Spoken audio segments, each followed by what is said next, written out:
Today to introduce Dave and Donna Gates. They are members at this church, Libertyville Evangelical Free Church, and are both professional counselors. And they'll be sharing with us today on the subject of marriage, and they're going to introduce themselves a little more. Should we do the drawing later? We can do it. It doesn't matter.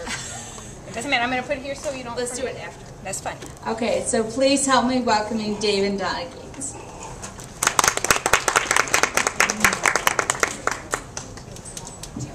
Drawing and get it out of the way. Everyone's going to be in suspense, and they won't hear what we're saying. So we're wondering who's going to get it. Go ahead, Sharon. It's all you. Do you have the lucky touch? I don't know. I have a touch. Whoever it's for will think it's a lucky touch. Karen. Woo! She was here. All right. First time.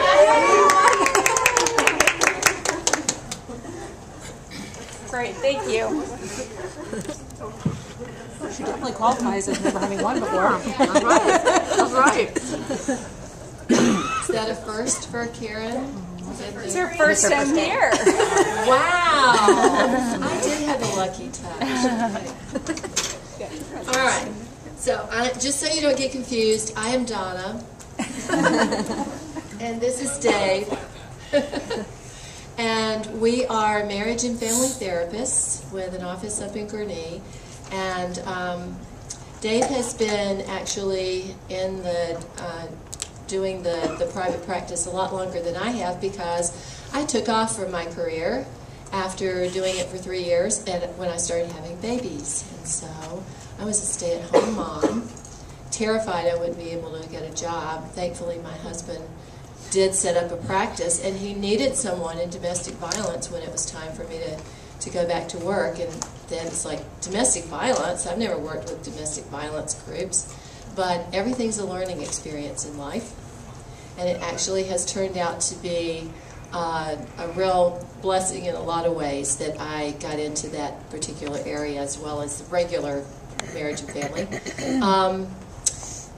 I'll let Dave tell a few things about him, but I also am a certified TheraPlay therapist from the TheraPlay Institute down in Wilmette, and that is a particular relational type of therapy to help parents and children build a stronger attachment, or in the case of adoption or other traumas that happen, or sometimes just the glitches of life, to help form that attachment between a parent and a child.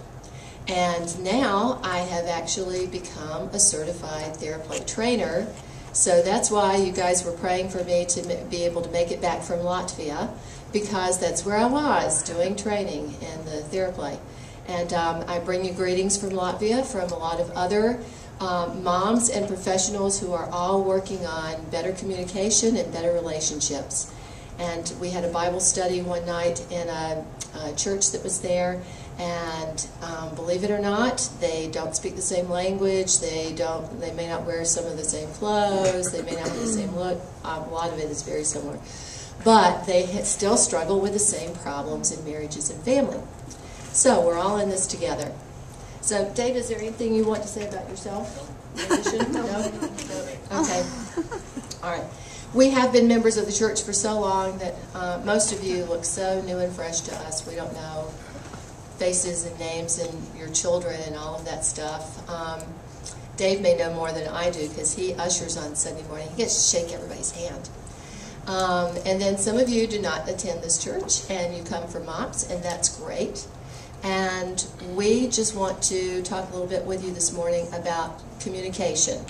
Anybody here ever have a problem with being understood by your spouse or your children, or understanding what's going on with them? Or is it just me? Anybody else? All right, I see the faces. Yes, we do. So we're going to talk a little bit about communication and how it can go, how it can get messed up, and what we can do to help it along, and hope that this will be helpful for you guys. So, let me just introduce it by saying that 80% of our communication is non-verbal. And some of you are nodding your head, so that's not a new fact. But we forget about that when we are trying to communicate. And we don't see our face, and we don't see our body posture, and we may not know how we're coming across to other people. So I wanted to start with a little experiment, just so you can understand what happens when we are doing something non-verbally that doesn't match in the communication. So, if you would turn to a neighbor so that you are paired off. Some tables have, maybe you can turn around backwards to somebody behind you or something. I don't know how it's going to exactly work out, but we'll figure it out. There's a person without a partner, I'm available. Okay. Do we have even numbers of people? Let's see, two there, one. I can switch around. Somebody there, okay. Is everybody paired off at the back table? Hello, you guys way out in the back 40. It's getting warm in here. I'm so thankful I froze for all those days training in Latvia because they don't have good central heating in the old buildings. So, okay. All right, what I would like for you to do is decide in your pairs which person is going to be the talker for 30 to 60 seconds. So, it doesn't matter because you're going to switch places. Okay. Everybody who's going to be the talker, raise your hand so I know that it's been decided. Okay, we have our talkers. All right, what I want you to do is to face each other. And the talker is going to talk about anything and everything for about 30 to 60 seconds. The one who is not talking, I want you to keep a straight face or an angry face. Oh, and I'll tell you what happened yesterday. You don't have to have eye contact with the other person. In fact, it's better if you don't. If you struggle with this and bite your tongue, you'll have a painful face. I'll go over my shoulder. Okay, so you're not going to have eye contact with a person because you'll laugh. So that we don't have to do it anymore. Look at eyebrow or look at... Yeah, you can look at the forehead, you can look over their head, you can look past their shoulder, you can look down toward the floor, but keep your face up where they can see that your face is blank. So blank or irritated. Turn her body toward me. Okay? Or just an I don't care face. Okay? Get ready. Get set. Talk or talk. Okay, so this morning I got kids up and breakfast, getting ready for school, packed and everything. And I had them out for the bus, so that as soon as the bus would come up, I could jump in the car and sit here. And they walked out the door, all of a sudden they heard wails, and So I showed up. wails and tears from Dad. They were almost sick. He comes in, he had trained me, and skinned up his hands, his knees, and somehow, like God's grace, I still managed to get him all bandaged up and everything. Back out to the bus. Every all the time. Talking to you, Yesterday, and I was just like, everybody get in the car. So anyway, I actually ran my house. I think that was it's being recorded. Okay, stop. Okay, stop. Now I want you to switch places. And the listener becomes the talker, and the talker, you need to get a straight face, a disinterested face, an irritated face, but do not have eye contact and do not appear to be listening. Okay? Go. Seven grandkids.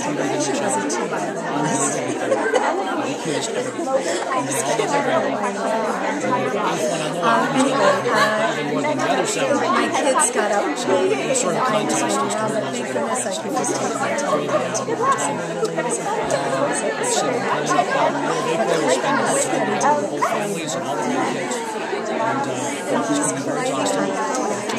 And so he was taking a drink out of the sink for a minute, came back and he was up high on the counter and leaning over and was saying, taking a drink. I think we're just going to be dealing with a declining crazy voice stuff. Sometimes it's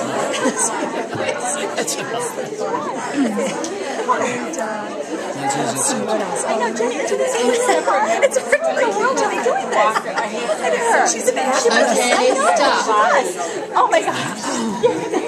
How did you do that? All right. Thank you. Did it feel like only about 30 or 35 seconds, or did it feel longer? Felt really long. Okay, I even cut it short because in trainings we actually do a full minute. All right, I want about 3 of you to tell me, what was it like to be the talker and have that person tuned out? What was that like? What did you feel? What was it like for your brain?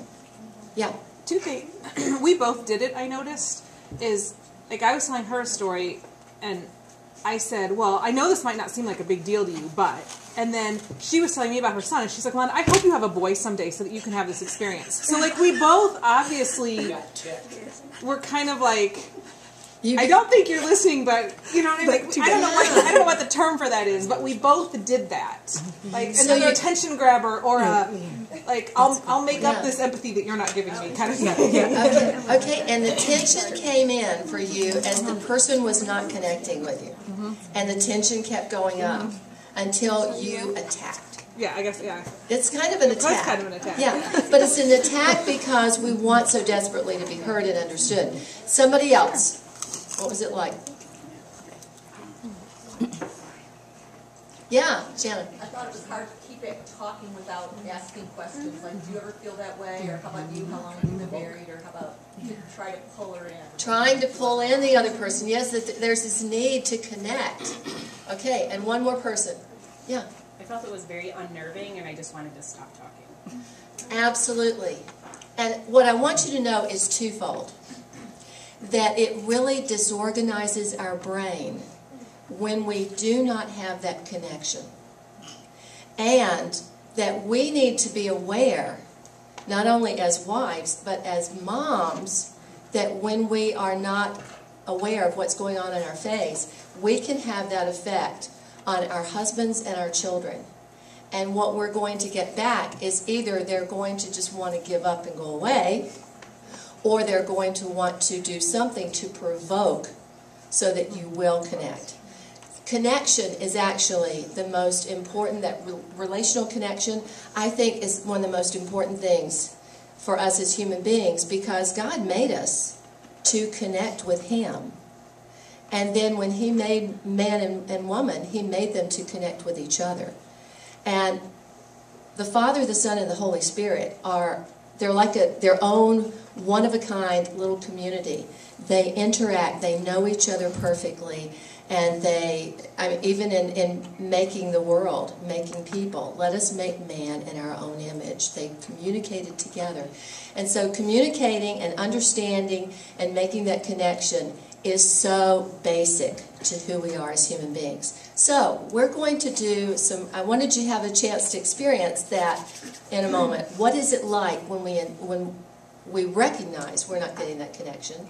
It discombobulates the brain, disorganizes it, and you feel that tension coming up, and you no longer can really think. You just start to react. And that's important for you to remember. We'll come back to that in a minute. Okay. I'm going to show you. This is going to look familiar. We're going to pretend to be a husband and wife. Couple. I'm going to pretend to play guess which role. Start with the topic. Okay. I wanted to tell you about my trip to Latvia. It was really interesting. There were some interesting things to see. It was wonderful being with Mary. Do you have somewhere you have to go? Sorry. No, I want to hear. Well, I've been gone for a week and a half. I thought you'd be really interested in this. And why are you not listening? Why are you not listening? I am listening. I heard everything you said. Do you not care about me? If you cared about me, you would want to. You want to tell me about Latvia. I heard that. You're telling me which problem. Yeah, tell me. I'm listening. I'm listening. No, you're not. You can't listen with your ears covered. I'm listening. I'm looking right at you. No, I don't even want to tell you now. Okay, I'm good. done. I am done. Good. I'm off the hook. You are not off the hook.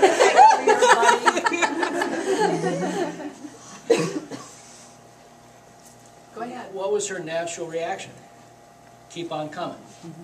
What's going to be my natural reaction? Keep on going. And we all know this, but as you noticed just in your 30 seconds, when someone isn't responding, kind of a natural response is to try to get a reaction. Except if I'm already hunkered down, I'm just going back in. Now I really have two choices to create distance. I can keep withdrawing, or I can attack back and push away. But when I want that distance, I'm going to get it. I'm going to get it. And unfortunately, as a male, I've learned a lot of dirty fighting techniques. I have all kinds of ways to create distance. All kinds of ways. Because that's the way males Yeah. relate to each other. So to me now, I'm feeling attacked, therefore that gives me the right to create distance. Her topic, that's nowhere near my brain. The topics, I'm not even, all I know is that she's giving me a hassle and I want out of here. Now, you could have done that in other ways. Yeah. You could have been doing something, like reading paper on the computer, even playing a game on your phone or whatever. And as I'm talking, you go, yeah, Just use distraction. Does it feel any different, ladies? No, it still feels like he's doing this or going into turtle mode, right? It doesn't feel connected. That is the turtle mode. I have a family on tape I use for training. 2 little boys, and the more tension heated up in the room, the kids just took their parkas and ended up totally zipped up over their heads by the end of the session. It's our turtle kids. So as adults, we probably don't zip up our parkas over our head, but we have other ways of avoiding, and they they end up in the same result. So just to finish that then, what will help, and we'll do it properly here, what would help is her picking up the fact that I am distracting, discombobulating, I'm not here, and I'm not available. So, do it again. I wanted to tell you some of the interesting things about Latvia. Oh boy. It was so fun. I saw you look at your watch. Is this not a good time? No, that's fine, that's fine. No, that's okay. You sure? Sure, absolutely. Is there anything that would be interesting to you to hear about what I was doing? And No, you tell me whatever. Yeah, no, I guess not. What did you do? Well, we had a chance, we had a really interesting room. It was a little attic garret, and Yeah. the two of us were together. We'd never had that closeness with each other before because we live so far apart. It really was in an attic, or what do you mean? It really looked like an attic. It was like a little garret room, and we had 2 skylights and 2 little twin beds, and it was very cozy. It was like being at home. Except for me, it wasn't like being at home for her. She has a bigger house. It was a little unnerving at first. Yeah. Yeah, because we don't really know each other that well. Well, you got me hooked in, yeah. So by the end of the week and a half, we bought sister rings. Best friends forever. Now, what was happening for me is she gave me detail. Guys love detail. If it comes out too broad and too philosophical, I'm out of here. But she's giving me detail about the room, where it was, what it's like. That's going to hook me. That's something more concrete that I can hear. She also asked me if I had anything I was interested in. That engages me. Versus, I want to tell you all this stuff. And sometimes we do this role play another way where she just bombards me. She gives me like 20 minutes nonstop of 5 different topics. And I'm lost, completely lost and overwhelmed. It's too much detail, too many philosophical points of view, and I don't get all the connections. We have to train men over and over again to stop their wives and girlfriends and go, I'm sorry, I'm lost. I am literally lost. I do not know, I have no idea what you're talking about. And part of that engagement she did very well was she was giving me some concrete stuff. And I can hear that. The room, how big, how small, where it was, I can get that. I'm engaged now a bit. As soon as he asks a question, it helps me feel connected. Okay, now he said, was it really in the attic? Oh, now we're making a connection. Now, if you want to do that really badly as a female, just answer, didn't I just say that? You've done that. And when I finally ask a question, and you're a bit insulted because you just said that or you've been describing that, so it seems a pretty lame question. I just described that. I'm out of here. I'm out of here. Because I'm trying to stay engaged. But if you start criticizing my questions, which guys are generally not very good at, if you start criticizing my questions, why would I bother? You'll feel insulted. Well, the other thing that I purposely did was when I noticed he looked at his watch and then he's fidgety, I asked, is this an okay time? Because a lot of times we don't think about the other person's time, and even if we know, there's nothing that he has to get to. Why is he being so impatient with me? It still creates that sense of being respected and him being part of the conversation. It's not just me telling him all about me, but now we're together in this. Is it okay with you if I tell you about this? Is this time going to work? And timing, not respecting the timing, is the very top one on our list of dirty fighting techniques. So, you have to be aware of that. I was curious, I was intrigued why you kept talking even though he said, even though he's giving you the nonverbal, that he kind of wasn't really interested, but you kept talking. Like, I would have probably said, oh, okay, well, it doesn't seem like you're interested, so I would kind of just end the topic and move on to something different. In the first one? Yeah. Yeah, so, no, the second one, actually, because he said, you said, is this a bad time? He's like, oh, no, it's fine. My husband does that often, and it feels like it's a bad time, so I usually just say, okay, fine, forget it. But I was intrigued that you didn't. She kept coming. And so you're saying that's okay. Yeah, she kept coming, but she gave me concrete stuff, detail that I got interested in. Okay. Got me curious. And I'm not responsible for his response, but I am responsible for my part. Right. I came to him with a topic I wanted to share about. Okay. And I'm going to check out any of the nonverbals that I see, but I'm not going to give up my topic because that's important to me. Okay.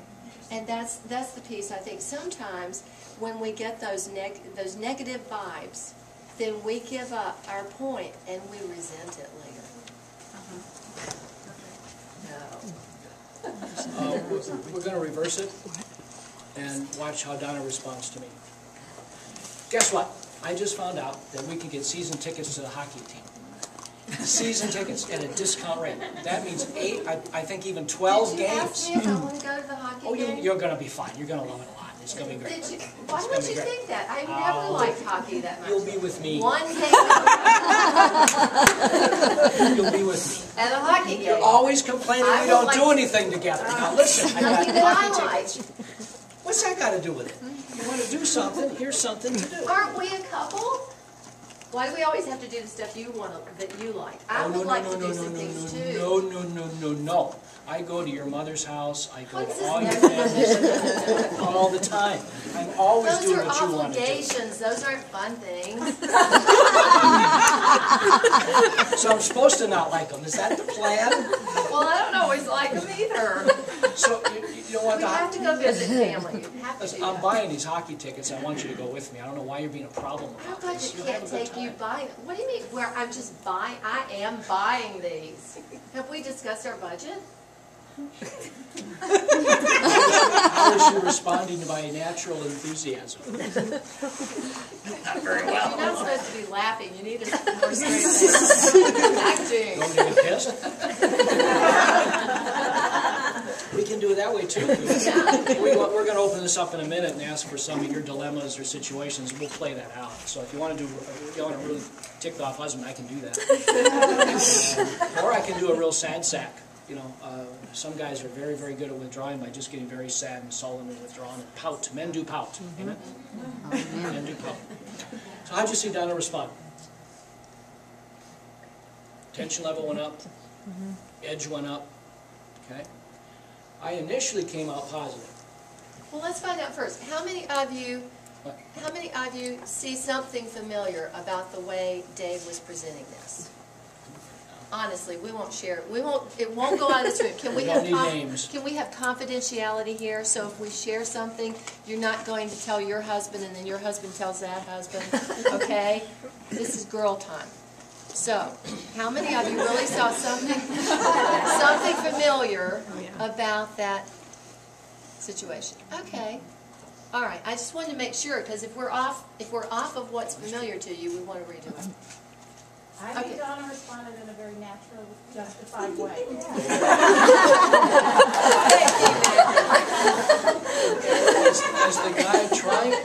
As the guy trying to be positive, I'm experiencing this, and she's just shooting me down. If there was a positive, I was meandering there about, doing something together. I'm excited about it. Clearly that she's not interested is certainly her right, her business. But her response tells me I'm a jerk. In male language, I just got told I'm a jerk. What are you thinking? And if I was in my men's group, we'd be cussing right now.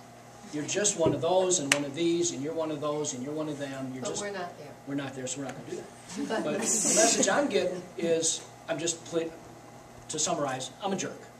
yeah, and a non-thoughtful joke. It comes with You're being a jerk. Yeah. Okay. Have any of you read the book or heard about the book, His Needs, Her Needs? Is that pretty familiar? Pretty Okay. widely available. Yeah. And one of the needs in there, very frequently identified by men, is to have a companion for recreational activities. That's one of the needs that men have. So, he's telling me about something that for him is a recreational activity, even though he's watching rather than being part of it. And so it legitimately is something that would be interesting to have a companion, me, come along for. So I want that to be part of what comes across. I don't want you just to think, he just wanted to go to the hockey games, and that's why he's saying, well, it'll be something we can do together. It very likely could be a need of this. And I tried to point that out several times in my argument. You said you want to do stuff together, it's something we can do, this would be great. And I'm assuming that you don't mean that at all. Yeah, I'm That just you a selfish wanna go- jerk. Yeah, Yeah. you want to go to the hockey games. That's all By you the way, she has gone to a hockey game with me. She took a book. She was the only person in the entire auditorium reading a book in the second period. I didn't read it the whole time, but there were some boring times. But she was there. Does that matter to you men, though? Do I you know care? that she got You bored. just want her Actually, to- the Admirals were playing very poorly that night. So you want the book too? No, I was yelling. I do a lot But I of mean, yelling. does the message come to you that we're here? We're here, yeah. That- And I knew she's not a hockey fan. I knew she's not getting into the game itself, so that was a game. And I let them know ahead. I've done that. Have you? Through a whole brewery game. And my husband didn't care. It was my birthday. And I read up in his house. I'll never forget. And I had a great time. He was watching for balls. So, and what that is And I'd be boring you with how many strikes this guy's got on him and what the pitcher's going to throw next. I'd be filling you in all the detail that you don't care about. But I'd be telling you, and I'd be having a great time telling you. But if you think options, how can we do this in a way that both of us get something out of it, and you talk about it, it can be really good communication. So let's do it. Let's do it right. I found something we can do. I found something we can do together. I've got season tickets to the hockey, to Milwaukee Admirals of Milwaukee, so we can go together. It's like 12 games. It's going to be great. They're doing. I think they're going to have a really good season. It'll be fun to watch. So, would you be okay if I don't go to all of them with you? Yeah, I suppose, but I Like, thought you maybe wanted you to do could something take- together. I do. So, could we also maybe go to some concerts together? You. Well, that was my reaction to the hockey game. So, Ew. What kind of concerts? well, I don't know. Maybe we could do a variety of concerts, so some of them you would like. Well, all right. But you'll go to some hockey games, right? I mean, I got a great price on these tickets. It's really Well, cool. you're backing off, so I'm thinking really you're cool. not really wanting to go. To the hockey games? No, I want No, to go to the hockey games. no, to concerts. Well, of course I don't want to go to the concerts, but if you go to the hockey games, that's okay. I mean, that's okay. It's cool. All right. As long as they're not too frou-frou. Well, I might want to go to a ballet. Ew. We would be together. Can I wear a mask? I don't know. I would love to see if there's one that's a masquerade or something. There was no resistance, was there? She's letting me present.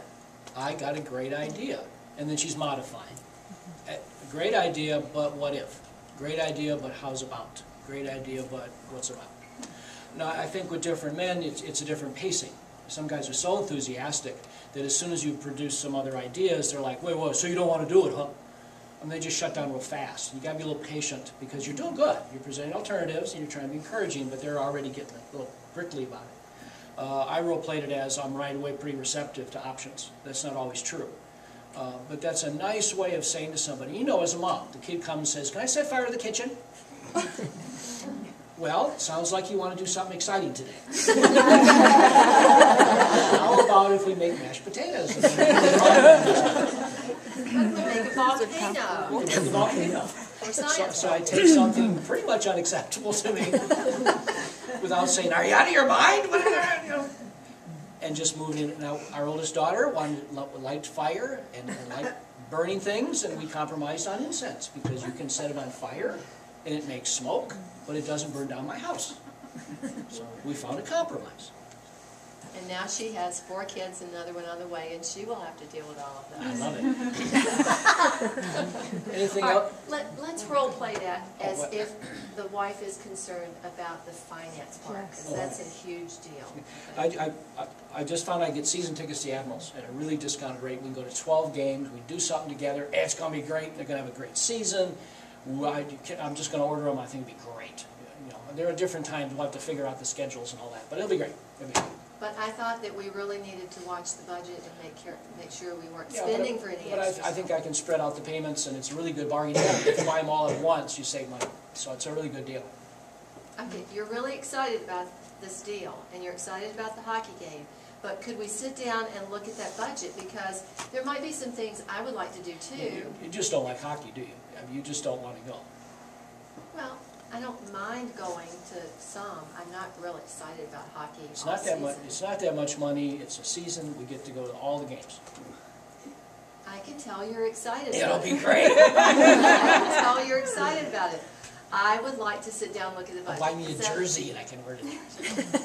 So far, it's all about buying stuff for you. Could we also look at what we might be able I'll buy you a jersey. to Cheap jerseys.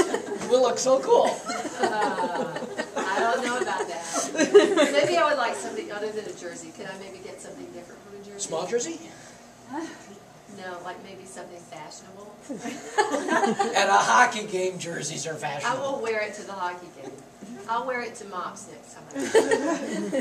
Like what? I don't know. Could we sit down, look at the budget, and talk about it? All right. So, what are you were about to ask? What are some concerns that they have? Is that? Oh, okay. All right. Are there some situations that we're not showing that would be of concern to you, so we can get some ideas going? We can either role play it or we can talk about it. Anybody have a more hostile partner? Gets ticked a little quicker, gets intense. I don't necessarily just angry, just intense, just uptight. And if you don't want to say it to your husband, you can say, "I have a friend. I know someone who." What do you do when the body language and the verbal words they are saying don't match? Even if you've tried to say, "Is this a good time?" Yeah, it's a good time, and they're on the phone or whatever, and you're talking, they're, "Oh, okay, you went to blah, blah, blah, did such, so they're fully engaged in the conversation, but the eye contact or body language is lacking. Here's the main thing about the way our brain works. And by the way, that was a friend, not Michael. That was right. We all have friends like that. Did I miss something? Did I just miss something? Yep. The main thing about how our brains work, and especially, this is not a put down, this is simply physiology. Male brains, when they look at how they work, how they function in activities, male brains light up in one area at a time, very focused attention on that specific area. Female brains light up all over for every activity. So there are all these different channels that are going on in a female brain.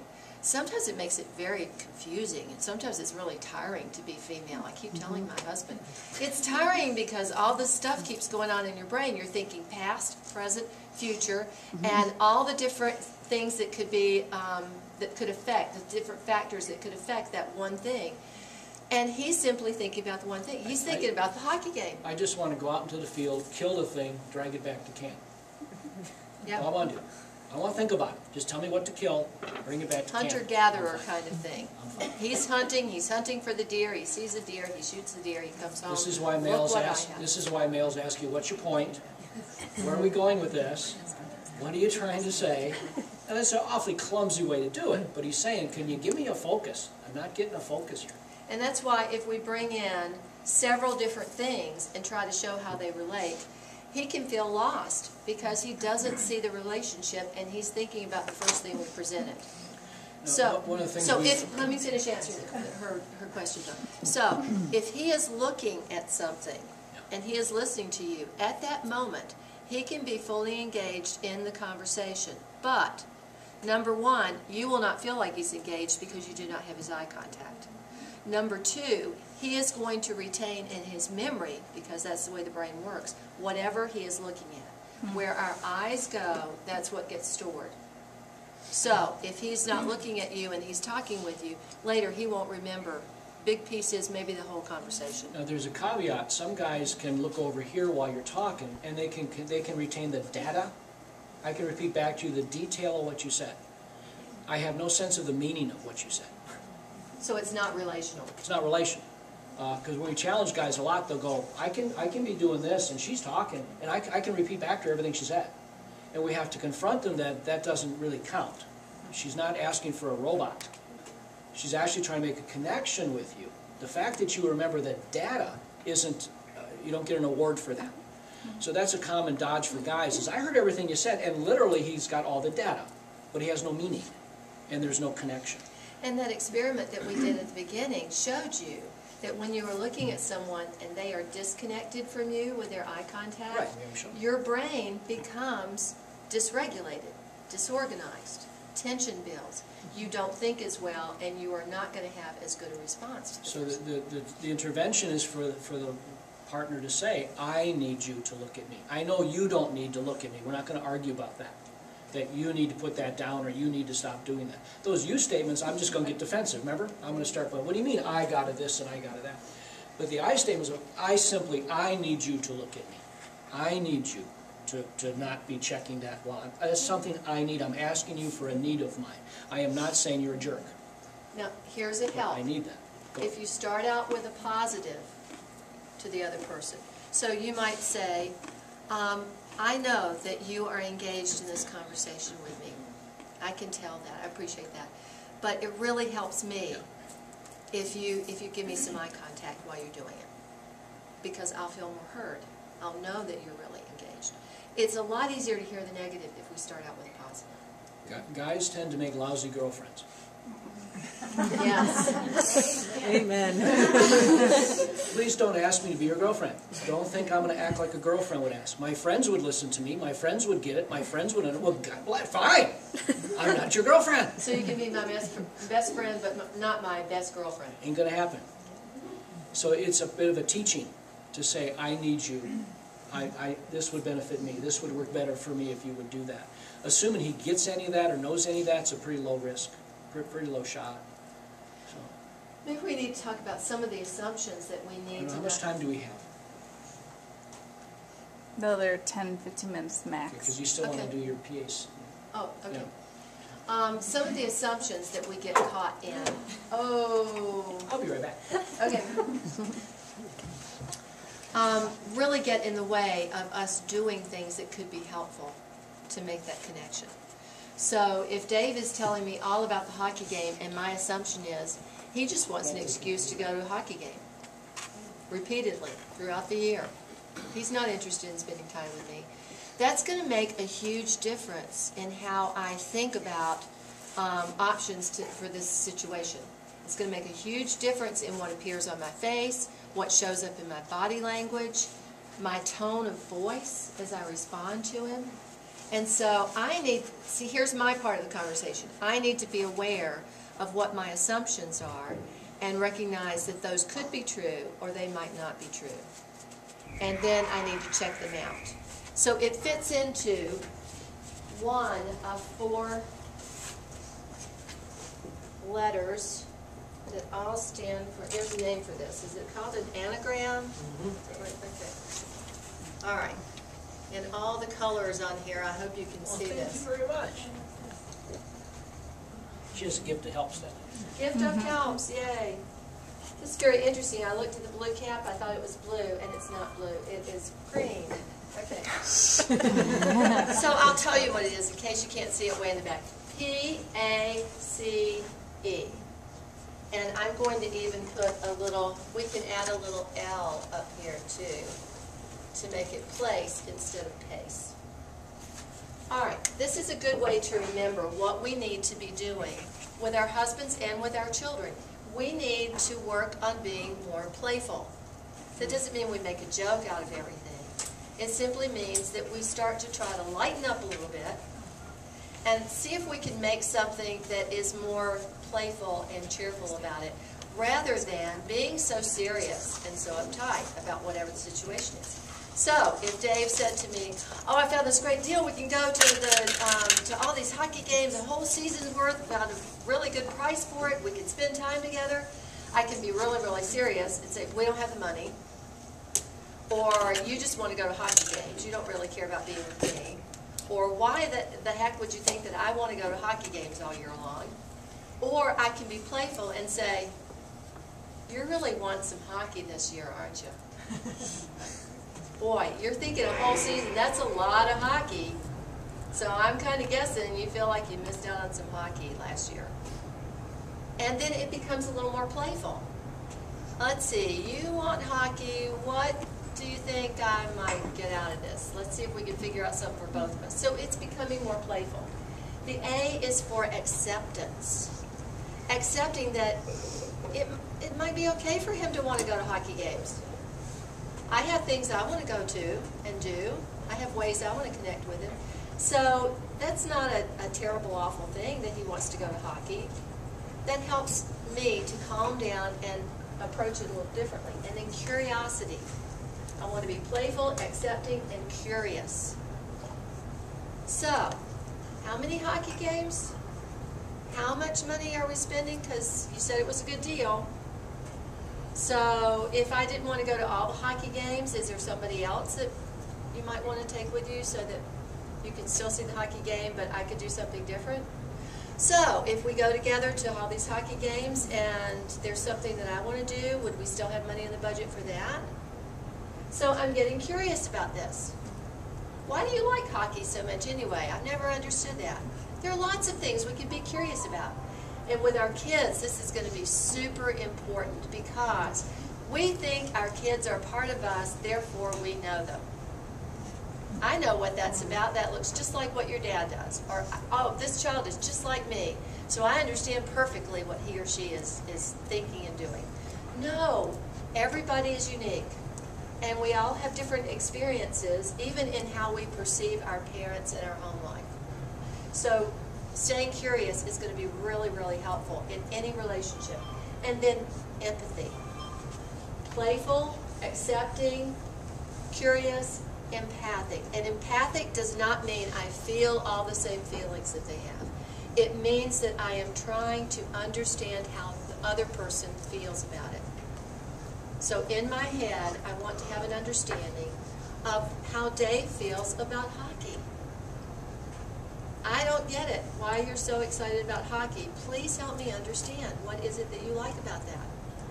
And he may say, "That's what I grew up doing, going to hockey games. And it was just a great family thing to do. We had good fun. We could yell and cheer and relate to each other." Oh, okay. And whether we want to think about it or not, how we grow up has a huge impact on how we relate to other people in our lives. And if there's something that created a warm feeling, especially if you didn't have that a lot as a kid in your particular family, that thing is going to be very meaningful to you in your relationships. So for me, I like to go to the beach. It's the only time my dad was really fully there, and Dave may not care at all about a beach. But if we're going to understand each other, it's important for me to understand he came from a hockey-loving family. I came from a beach-loving family. And so we need to figure out how are some ways that we can connect with each other that way and make some new ways to connect. Can I take off on that for a second? Yeah, do we want to hear Yeah, go ahead. Sure. The examples that you gave for C and E, in my brain, they blended well. So I get what empathy is, but I heard you saying, talking about your family of origin. To me, that's also curious. Yeah. So, like, could you, I'm trying to be concrete in my thinking right now, could you help me define better between being curious and being empathy, or should I just let them blend together? I think it's great that it's blending together in your mind. Because we really do have to be curious in order to develop that understanding of what's going on for the other person so that we can have empathy. I agree, but don't. Us more concrete thinkers, there is a place, I think, for just curiosity. A metaphor I use in my work a lot is if I meet somebody who owns a yacht, which I don't particularly know anything about, I can be playful, I can be Accepting. I can be curious about the yacht, but I really don't care about the yacht. Yeah. But I can be curious, I can draw the person out, I can learn about yachts, we can have a great conversation. I probably won't do a lot of empathy. This is a stranger, I don't know them, not related to them, so there isn't the personal piece. But sure, I can do the first three. I think as soon as you move into a significant relationship, that empathy needs to be there. I need to be sure that's there. Now, it may not be natural. This person may be of such a different sort than me, personality type, background, that empathy isn't going to come easy. It's going to take me time to kind of get them, kind of figure them out, understand them. And I may have to actually work at it, because it just doesn't come naturally, Where with some other personalities, backgrounds, I just sort of get them, I sort of understand them right away. I have one other, I'm thinking as I'm trying to apply to my kids. Yeah. Because I have one who's a feeler and one who's a thinker. Okay. So that's why I'm asking the question for that thinker, Yeah. so that I can help grow the other side of it. Yes. Yeah, we insist in our work that empathy is a skill. People too much describe empathy as either inborn, it's either there or not there. Baloney, absolute baloney. I can develop it. Now, I may not be so natural at it. It's like art. I can work at it, I can kind of learn it. I may not be great at it, but I can learn. We go to the opera, by the way. Do you know how much I know? I have to ask her, was that good? What is it they were doing? Because I don't get it. But she knows I don't get it, and I have great empathy for how much she enjoys it. But I don't get it very well. I mean, I get some, but not a lot. So I have to work at that empathy. I try to understand what's going on and what it's about, because it isn't natural at all. So I think that's a mythology we have. You get couples that come in all the time that go, well, we're just not compatible. To which I burst out laughing, because nobody's compatible. Where does this compatible thing come from? What are you talking about, compatible? No such animal as compatible. We all work on those blends, we have children, if you have more than one or two. Some children, we just get them. We just click with a particular child. Another child is like, what is with you? I have one mom who taught me the reason on the male chromosomes, right? You guys have double X's, I got a Y. The reason it's called Y is some woman did that. She walked around with her boys going, why? Why would you do that? That's how I got called a Y. So there's to some extent you have to work at empathy for some personalities. And maybe we need to define what empathy is. The skill of empathy, as we teach it, is, first of all, finding out from the person the facts of the situation. And that's the curiosity. And then observing, as they talk, their nonverbals and what they're saying, to try to understand how they are feeling about this. What kind of impact is this situation having on them? And then, for what reasons that I'm getting from them here, the curiosity might come in again. What are the reasons why it's affecting them that way? And then I simply reflect that back to them by saying something like, oh, okay, I don't think I would see it that way, but I can see that when this happened, then you felt that way. And restate. Yeah. Restating it. And restating is so helpful because it validates to the person, okay, you really did get what I said. My little friend wouldn't play with me at recess. And you're really upset she wouldn't play with you. I get that. By saying it back, my child knows now, I literally get what you said. Boy, you got to watch your adult kind of monitoring part of your brain that wants to go, oh, friends do that. I'm sure it'll be fine tomorrow. People, But in that moment, child's traumatized in their minds that their little friend wouldn't play with them today. Shun them for somebody else. So the repeat back is really, I know it can seem mechanical, but boy, that really validates then, okay, I did hear you. I did hear you. You thought taking that stick and hitting your friend was a good idea. I get that. I understand you thought it was a great idea to hit your friend with the stick. I get that. However, there's consequences for hitting your friend with a stick. But I get that. It looked like a lot of fun. I get that. Well, we never had a lot of empathy for our daughter enjoying the fire.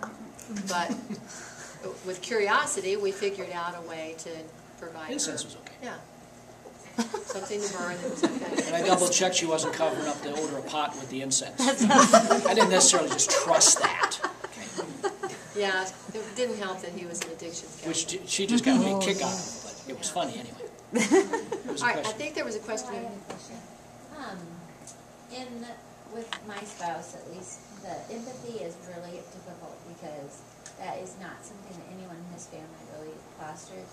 And so it feels like that's, like, if you don't have empathy, it's really hard to even use any of those other steps because then it's just me doing it, and if it doesn't matter what I feel, which it does, but it feels like it doesn't matter. And I'm sure other people have that feeling, or maybe it's them that feel like that. But I think that, to me, that feels like I do all these things, I go home, and then if he doesn't respond, like, in a while, and you saw the pacing, I think was great that you said, it's very frustrating, and it makes me, at least, feel like I'm doing and not always receiving back the care, which to me, empathy somehow feels like care, or even love sometimes, is understanding for the woman. So I don't know, could you say that something? really brings us to what I have to end with. I don't know, do you want to end, we're going to talk about the nurturing? Okay. From my green blue marker here again. This L is for love. So we want to be playful, we want to act in a loving way, and I emphasize act. We want to do love. We don't always feel love, even the people that we really care about. We don't always feel loving, but we need to actively choose to do something loving. And I think it's important for us to realize that when we are giving the other person information about ourselves without attacking them, that's a loving thing to do. It's not only about doing acts of service for the other person. Most of you are probably familiar with the 5 love languages. So you know that there are a lot of different ways to express love.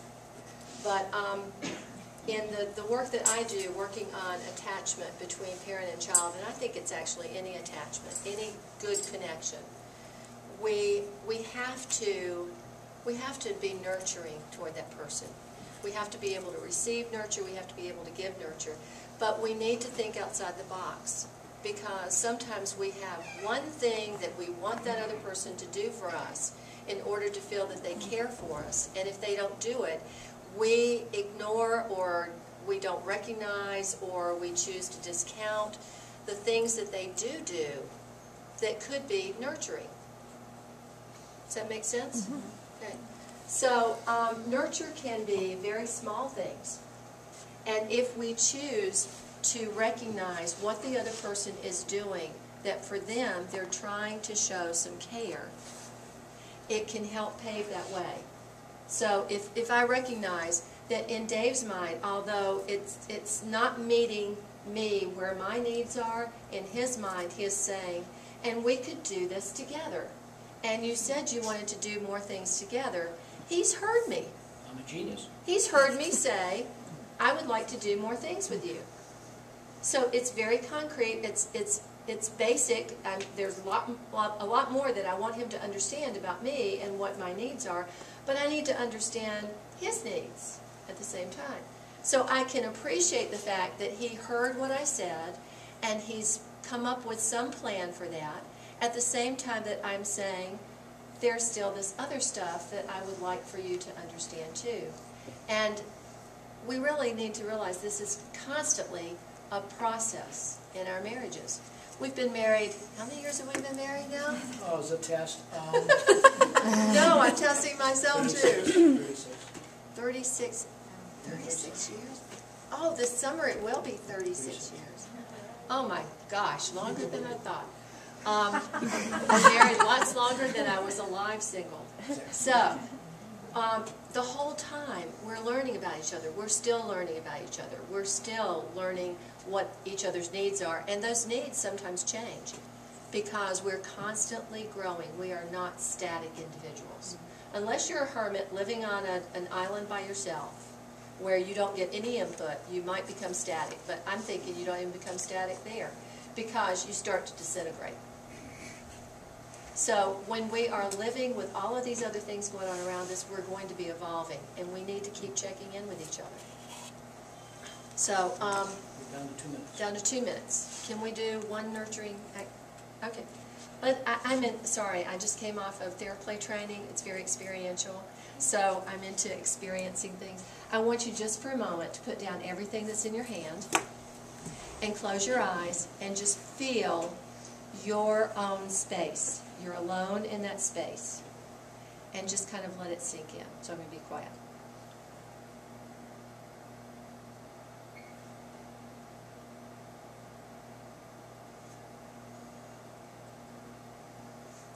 Okay. Now I want each of you to take your two hands and rub them together until they are warmer, because mine are cold. Some of you may have cold hands too. And then I simply want you to lay your left hand on the right hand of the person next to you. And if you are at the end where your left hand has nobody, lay that hand on the back or shoulder, whatever you can reach of the other person. Okay, so just here, you can do mine. Just this is my left. Okay, and I want you to close your eyes and just experience the touch.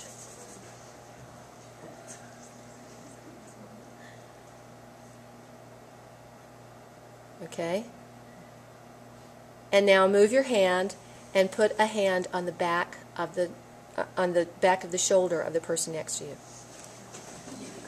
And experience what that hand feels like.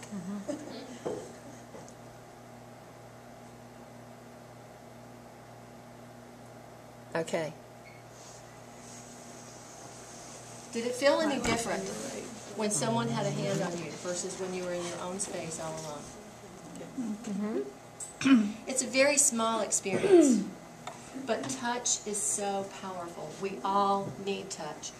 Actually, there are things in our brain that are activated, calming chemicals, areas of growth that are activated by touch that are not activated any other way.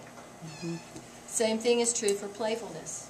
There are parts of our brain that are activated by play that are not activated any other way. And although most of the growth that happens, there are 2 times of brain expansion in a child's life. The first is between age 0 and 4. The brain expands like crazy. And there are parts of it that are expanding, and there are parts of it that are dying off to make more room for the parts that need to expand. So what happens in a child's life from 0 to 4, and especially 0 to 1, critically important. But there's another brain expansion from 10 to 14. Sometimes we wonder about that because it looks like their brain is on hiatus, but there really is a brain expansion. It's expanding in some other ways, okay?